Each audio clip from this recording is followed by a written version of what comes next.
Hello students, क्या हाल चाल। Welcome back to my YouTube channel. मैं हूं आपका साथ मनीष यादव और हम लोग देख रहे हैं क्लास 12th बायोलॉजी चैप्टर 1 जिसका नाम है रिप्रोडक्शन इन ऑर्गेनिज्म। हिंदी में इसको बोलते हैं बाबू जीवों में जनन, जो आप लोग का class 12th Bihar board examination में 5 से 6 नंबर देकर जाएगा। इस वर्ष 2025 में इससे कितना क्वेश्चन पूछा गया है, तो इस बार इससे क्वेश्चन पूछा गया है 6 और 6 का 6 ऑब्जेक्टिव पूछा गया। इस तरह से सब्जेक्टिव का भी वेटेज रखता है, लेकिन एनसीईआरटी न्यू पैटर्न इसको हटा दिया गया है। लेकिन हम लोग का जो बिहार बोर्ड का जो पैटर्न है वो चेंज नहीं किया है सिलेबस को हटने के हिसाब से, तो इसलिए चैप्टर हो जाता है इंपॉर्टेंट। और इस चैप्टर को बाबू हम लोग पढ़ेंगे बाईलिंगुअल। बाईलिंगुअल कहने का मतलब हिंदी और इंग्लिश दोनों मिक्स रहेगा, जिससे आपका अंडरस्टैंडिंग बहुत अच्छा हो जाएगा। और हम सारा प्रयास करेंगे कि जो भी एनसीईआरटी से रिलेवेंट इसमें जो बातें दिया गया है हम सारा बात कवर करके चलेंगे। साथ ही साथ आपको 2% 5% एक्स्ट्रा एनसीईआरटी से पढ़ाएंगे, ताकि आप जो भी आगे चलकर फ्यूचर में कंपटीशन की तैयारी में आप लोग बैठिएगा, जिसमें बायोलॉजी पूछेगा, समझ रहे हो ना, डॉक्टर से रिलेटेड मतलब कंपटीशन, या आप लोग किसी चीज का भी कंपटीशन, तो उसमें आप लोग बहुत अच्छा से कंफर्टेबल होकर क्या चीज कर पाइएगा छोटे, तो इसका मतलब प्रश्न का उत्तर दे पाइएगा। ठीक, उसी उम्मीद के साथ हम इस सेशन को आज से चालू कर रहे हैं और हम लोग का टॉपिक है ह्यूमन रिप्रोडक्शन इन ऑर्गेनिज्म, इसी को बोलते हैं जीवों में जनन। आप लोग इतना याद रखिएगा कि अगर आप बायोलॉजी में आंसर शीट में आंसर अगर हिंदी इंग्लिश दोनों मिक्स करके लिखते हैं तो आपको नंबर नहीं काटा जाएगा। और आप लोग प्रयास भी कीजिए कि हिंदी इंग्लिश दोनों मिक्स कर कर लिखिए, और इसमें ज्यादा प्रयास कीजिए कि इंग्लिश वर्ड को समझने का हिंदी वर्ड आपको समझ में आता है, क्योंकि आप 10 पास हुए हैं, 11 पास हुए हैं, तब आकर आप किस में क्लास ज्वाइन किए हैं, 12 में ज्वाइन किए हैं। तो देखो क्वेश्चन में सबसे पहला ही पॉइंट बोल रहा है रिप्रोडक्शन इन ऑर्गेनिज्म। रिप्रोडक्शन, देखो बाबू यहां से दो शब्द मिला है। पहला क्या मिला है, री। री का मतलब होता है काची बाबू, अगेन। क्या चीज होता है छोटे, अगेन होता है। ठीक, और प्रोडक्शन, प्रोडक्शन का मतलब क्या चीज होता है बाबू, प्रोडक्शन का मतलब होता है प्रोड्यूस करना। काची करना, प्रोड्यूस करना। तो बस यहीं से डिफिनेशन चालू हो गया। और क्या, रिप्रोडक्शन मतलब इसमें किसी चीज को दोबारा प्रोड्यूस करना, बार बार प्रोड्यूस करना, यही कहलाता है क्या चीज छोटे, रिप्रोडक्शन। इसका भी डिफिनेशन हम देंगे, समझ रहे हो कि ना। उसका बाद इन ऑर्गेनिज्म, इन मतलब होता है में, ऑर्गेनिज्म मतलब होता है जीवों के, समझ रहे हो ना, जीवों में मतलब जीवों में रिप्रोडक्शन। ठीक, अब इसमें जो हम लोग का सबसे पहला टॉपिक पढ़ना है छोटे, वो पढ़ना है लाइफ स्पान। क्या चीज पढ़ना है, लाइफ स्पान। लाइफ स्पान को हिंदी में बोलते हैं क्या चीज बाबू, तो लाइफ स्पान को हिंदी में बोलते हैं जीवन अवधि। क्या चीज कहते हैं, जीवन अवधि। अब ये जीवन अवधि क्या होता है, आप लोग का जीवन का मतलब तो समझ रहे हो कि भाई जो हम लोग जी रहे हैं ना वही तो जीवन होता है, यही तो लाइफ पीरियड जीवन है। जैसे हम लोग का बचपन से लेकर 18 साल 20 साल 22 साल हुआ है, तो ये हम लोग का 22 साल का जीवन है, और ये अवधि है सब आज से लेकर पिछला 22 साल तक का। तो ये हो गया जीवन, और ये जो पिछला 22 साल का ये जो ड्यूरेशन है ये हो गया अवधि। मतलब हम लोग बोल सकते हैं कि किसी जीव का जीने की अवधि को, जीवन से मतलब जन्म से लेकर मरना और ये दोनों का बीच जो जीना का जो ड्यूरेशन हुआ है, इसी को हम लोग अवधि या टाइम पीरियड कहते हैं छोटे। तो यहां से हम लोग का डिफिनेशन पता हो गया कि किसी जीव को जन्म से लेकर के प्राकृतिक मृत्यु, प्राकृतिक नेचुरल डेथ के बीच का जो अवधि होता है उसे हम लोग क्या कहते हैं, जीवन अवधि कहते हैं। फिर से सुनना, किसी जीव को जन्म से लेकर के प्राकृतिक मृत्यु, भाई एक्सीडेंटल मृत्यु नहीं, एक्सीडेंटल डेथ नहीं, नेचुरल डेथ, समझ रहे हो ना। मतलब कोई आदमी जन्म लिया, जन्म लेने के बाद वह ग्रोथ किया, ग्रोथ करने के बाद वह किशोरावस्था में आया, किशोरावस्था के बाद वह बुढ़ापावस्था में आया, बुढ़ापावस्था के बाद वह जीर्णावस्था में गया, जीर्णावस्था मतलब सेनेसेंट फेज में, और सेनेसेंट फेज में जाने के बाद उनका नेचुरल डेथ हुआ है। ना किसी बीमारी से हुआ, ना किसी एक्सीडेंट से हुआ, ना दवा खाने से हुआ, ना जहर खाने से हुआ, ये सब नहीं होना चाहिए, मतलब नेचुरल होना चाहिए, समझ रहे हो ना। तो इसका बीच का जो ड्यूरेशन होगा छोटे, वही क्या कहलाएगा, जीवन अवधि कहलाएगा। क्या चीज कहलाएगा छोटे, जीवन अवधि। मतलब हम लोग बोल सकते हैं कि टू बर्थ टू, हम लोग यहां लिख सकते हैं to birth from from natural death, natural natural death मतलब किसी जीव को जन्म से लेकर के प्राकृतिक मृत्यु के बीच के अवधि को क्या चीज कहते हैं? तो इसी को हम लोग कहते हैं क्या चीज बाबू? Life span. या हम लोग लिख सकते हैं time period, time period, time period to birth from natural death is known as क्या चीज छोटे? Life span. ये पहला पॉइंट आप लोग का क्लियर हो गया। अब इसमें दूसरा पॉइंट आप लोग का, दूसरा पॉइंट क्या हो सकता है? अब देखो, ये तो हम लोग देख लिए कि जन्म से लेकर प्राकृतिक मृत्यु का बीच का जो अवधि है यही कहलाता है जीवन अवधि।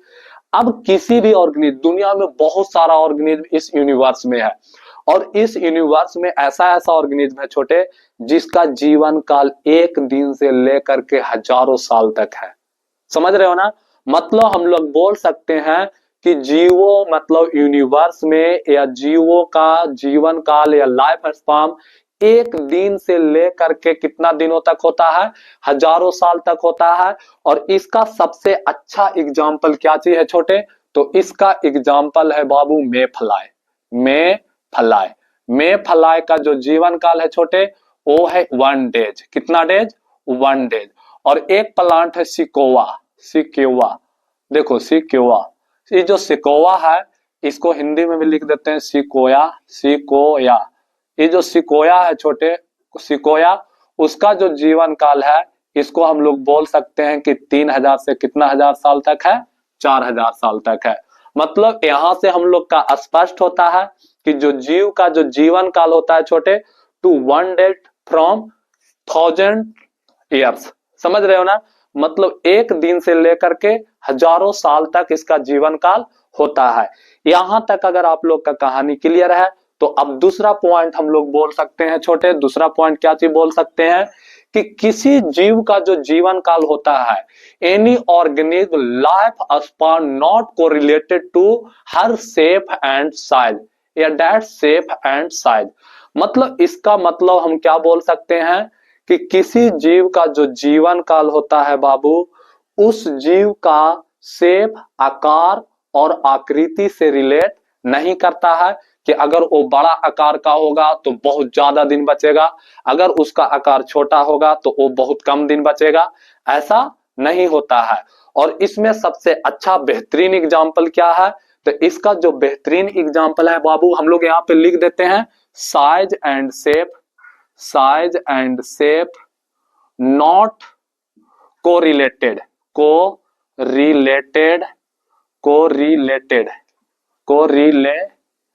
Related to shape and size not correlated, not नहीं, लाइफ स्पान नॉट कोरिलेटेड लिखते हैं यहाँ पे। Life span not life span not correlated to their shape and size.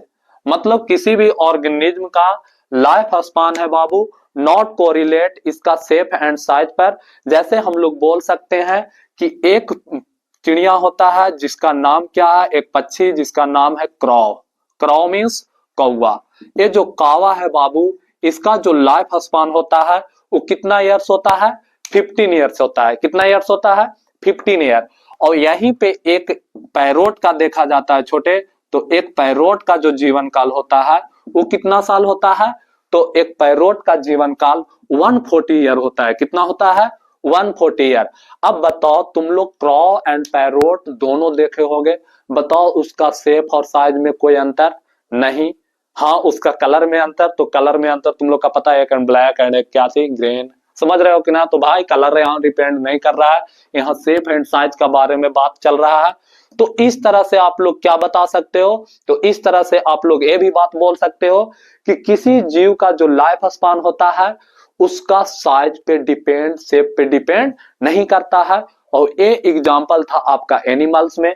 लेकिन भैया आप प्लांट में भी दे दो, तो प्लांट में हम लोग बोल सकते हैं मैंगो मैंगो प्लांट। कौन प्लांट? Mango plant. जो मैंगो प्लांट है बाबू, इसको हम लोग बोल सकते हैं कि 100 से 150 साल। यही तुम लोग पीपल प्लांट के देखोगे तो पीपल प्लांट को भाई 300 से 350 साल बोल दिया जाता है आराम से। दोनों का शेप और साइज में कोई अंतर नहीं है। तो इस तरह से हम लोग इसका मतलब बोल सकते हैं कि शेप और जो साइज होता है छोटे वो कोरिलेट नहीं करता है किसी ऑर्गेनिज्म का, मतलब लाइफ स्पान है जो किसी ऑर्गेनिज्म का शेप और साइज पर कोरिलेट नहीं करता है। यहां तक कहानी ठीक ठाक। अब यहां तक कहानी ठीक ठाक है छोटे, तो हम लोग एक पॉइंट और आगे बढ़ते हैं, और वो पॉइंट क्या है से सुनिएगा। जैसे देखो हम बोले ना कि किसी जीव को जन्म से लेकर प्राकृतिक मृत्यु के बीच के अवधि को क्या चीज कहते हैं, जीवन अवधि कहते हैं। एक बात इसमें आप याद रखिएगा कि धरती पे आप जो भी जीव देख रहे हैं उनका मृत्यु निश्चित है। बोलिएगा कि नहीं ऐसा बात गलत है। नहीं, ये बात सही है कि जितना भी आप लोग यूनिवर्स में जीव देख रहे हैं उनका डेथ क्या चाहिए बाबू, निश्चित है। निश्चित मतलब कोई भी जीव मॉर्टल नहीं है, कोई भी जीव इमॉर्टल नहीं है, अमर नहीं है। तो हम लोग बोल सकते हैं कि no one every organism immortal in our, मतलब इन आवर मतलब यूनिवर्स या अर्थ, समझ रहे हो कि ना। हमारे यूनिवर्स पर कोई ऐसा जीव नहीं है जो अमर है, एक्सेप्ट, एक्सेप्ट मतलब अपवाद, किसको बाबू, अपवाद में unicellular organism. Unicellular organism means single celled organism, मतलब वैसा organism, the organism which formed one cells is known as unicellular organism like as amoeba, paramecium, yeast et cetera. समझ रहे हो ना।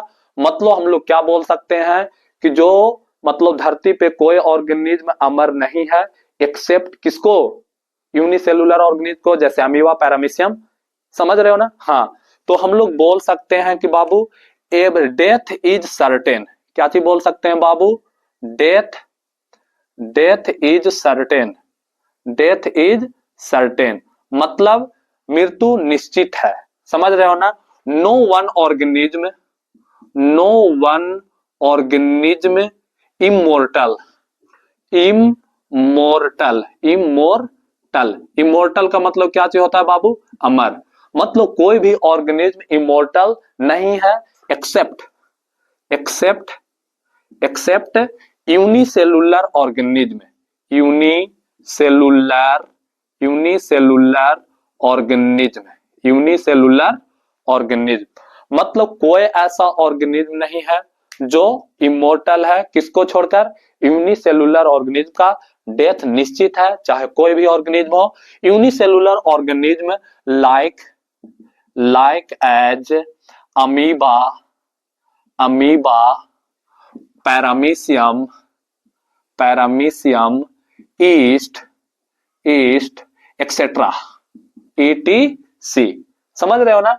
मतलब कोई भी ऑर्गेनिज्म डेथ सर्टेन है, कोई भी ऐसा ऑर्गेनिज्म नहीं है बाबू जो इमोर्टल है, किसको छोड़ के, unicellular organism, amoeba, paramecium, east, ऐसा जैसा भी बैक्टीरिया उक्टेरिया, ये सब क्या चीज है बाबू, यूनिसेलुलर। अब यहां से एक क्वेश्चन बनता है छोटे कि बताओ यूनिसेलुलर ऑर्गेनिज्म इमोर्टल होते हैं क्यों, व्हाई यूनिसेलुलर ऑर्गेनिज्म इमोर्टल। समझ रहे हो ना। तो एक सवाल बहुत अच्छा बनता है और वो बिहार बोर्ड में सवाल अभी तक तो पूछा ना गया है, लेकिन जिस बार टफ बनाएगा एनसीईआरटी लाइन बाय लाइन पूछेगा, इस क्वेश्चन को डाले बिना बिहार बोर्ड रहने वाला में से नहीं है। समझ रहे हो कि ना। तो हम क्या चीज बोल रहे हैं छोटे कि आपको बताना है why unicellular organism is immortal in our, immortal in our universe. समझ रहे हो ना। मतलब क्यों यूनिसेलुलर ऑर्गेनिज्म क्या चीज है बाबू, अमरणशील है। समझ रहे हो ना, अमर है। तो हम लोग बोल सकते हैं छोटू, हम लोग क्लास 10 से ही पढ़ते आ रहे हैं कि भैया जो अमीबा होता है ना वो क्या करता है कि अपना मतलब खुद को तोड़कर, खुद को शरीर को तोड़कर अपना केंद्रक कुंद्रक न्यूक्लियस न्यूक्लियस बला को बढ़ाकर उसका बाद शरीर को तोड़ता है, और एक अमीबा 2 डॉटर सेल का निर्माण करता है, मतलब एक पेरेंट अमीबा 2 डॉटर अमीबा का निर्माण करता है। तो इस प्रोसेस में हम लोग देखते हैं कि जो वो पेरेंट अमीबा होता है उसी का सेल टूटता है। समझ रहे हो ना। जैसे देखो छोटे, यहां पर आप लोग समझने का प्रयास करना, क्या चीज कि एक अमीबा है, एक क्या चीज, क्या ग्रोथ किया और यहां से एक अमीबा और यहां से एक अमीबा बना दिया। तो बताओ इस सेल में कुछ बचा, तो आप लोग बोलोगे कि no one present there, okay, everything convert into daughter amoeba. समझ रहे हो ना। हाँ, तो इसमें हम लोग क्या चीज देखें कि कोई भी पेरेंट्स अमीबा का सेल इसमें कन्वर्ट मतलब बचा नहीं है, सारा चीज किसमें बदल गया है, डॉटर सेल में बदल गया है। तो हम लोग बोल सकते हैं कि यूनिसेलुलर ऑर्गेनिज्म इमोर्टल होते हैं क्योंकि इसमें डेथ के लिए सेल बचता ही नहीं है। समझ रहे हो ना, समझे कि ना, क्योंकि इसमें डेथ के लिए सेल बचा है ना, does not leave a cell with death, समझ रहे हो ना, फॉर डेथ। ठीक, मतलब यहां तक कहानी समझ में आया। क्वेश्चन आप लोग से क्या पूछेगा कि सिंगल सेल ऑर्गेनिज्म में क्या चीज होते हैं, अमर क्यों होते हैं, तो आप लोग का क्या बोलना है कि सिंगल सेल ऑर्गेनिज्म इमोर्टल या अमर इसलिए होते हैं क्योंकि इसका सेल मरने के लिए कोई सेल बचता ही नहीं है, मतलब इसका जो सेल है वो डेथ होने के लिए नहीं बचता है। इस कारण से यूनिसेलुलर ऑर्गेनिज्म क्या चीज होता है छोटे, इमोर्टल होता है। तो ये था टॉपिक लाइफ स्पान का। आप लोग का यहाँ पे क्या चीज होगा, कुछ दिखाई दे रहा होगा ना, तो ऐसा करते हैं ना कि चलो सुन लो, जैसे यहाँ पर सुनना छोटे, आप लोग का एक तरफ ऑर्गेनिज्म एनसीईआरटी का ही फ्लो चार्ट दिखाई दे रहा होगा, आप लोग का दिखाई देगा, उसका बाद एक तरफ लिखा होगा लाइफ स्पान। पहला जो पॉइंट होगा छोटे वो क्या होगा, पहला पॉइंट होगा एलिफेंट। एलिफेंट का जो लाइफ स्पान होता है 60 साल का होता है। रोज, रोज का लाइफ स्पान 7 ईयर का होता है, समझ रहे हो ना। उसका बाद डॉग, डॉग का 10 से 12 साल लिख सकते हैं या 20 से 30 साल ही लिख लेते हैं। ठीक, उसका बाद है बाबू बटरफ्लाई, बटरफ्लाई का 1 से 2 वीक होता है। कौ, कौ का 20 साल होता है, 15 से 20 साल, समझ रहे हो ना। उसका बाद क्रॉ का 15 साल होता है, पैरोट का 140 साल होता है, क्रोकोडाइल का 100 से 60 साल होता है क्रोकोडाइल का। हॉर्स का कितना होता है, हॉर्स मतलब घोड़ा, घोड़ा का भी 60 साल होता है। बनियान ट्री का कितना होता है, 200 साल होता है। टोर्टवाइज का कितना होता है, 100 से 150 साल होता है। उसका बाद बताओ फ्रूट फ्लाई का कितना होता है, तो फ्रूट फ्लाई का 4 से 6 वीक होता है। तो इस तरह से आप लोग का यहाँ पर ऑर्गेनिज्म और उसका लाइफ स्पान दिया हुआ होगा। तो आज का जो कहानी है छोटे, इस तरह से क्या चीज होता है, लाइफ साइकिल के बारे में जो भी रिलेटेड क्वेश्चन था, सारा क्वेश्चन को आप लोग का समक्ष रख दिया गया है और सारा चीज आप लोग का डिस्कस कर दिया गया है। अगर आपको डिस्कशन अच्छा लगता है तो आप लोग क्या चीज करो छोटे, चैनल को सब्सक्राइब करो, हमेशा के लिए जुड़ जाओ, क्योंकि यहाँ इसी तरह से 15 मिनट 20 मिनट का लगातार वीडियो आएगी और इसी फ्लो में क्या चीज किया जाएगा, पढ़ाया जाएगा। यदि आप चाहते हैं कि भैया इसका हमको प्रॉपर नोट्स चाहिए तो आप टेलीग्राम में जाइए और स्टार बायोलॉजी लिखा हुआ होगा, इसी का डिस्क्रिप्शन में टेलीग्राम लिंक आप ज्वाइन कीजिए, वहां पे आपका प्रॉपर नोट्स क्या चीज किया जाएगा छोटे, प्रोवाइड किया जाएगा in bilingual language, Hindi as well as English mix. चलो फिर मिलते हैं नेक्स्ट सेशन में, तब तक के लिए ओके बाय, जय हिंद, अपना ध्यान रखिए, थैंक यू सो मच।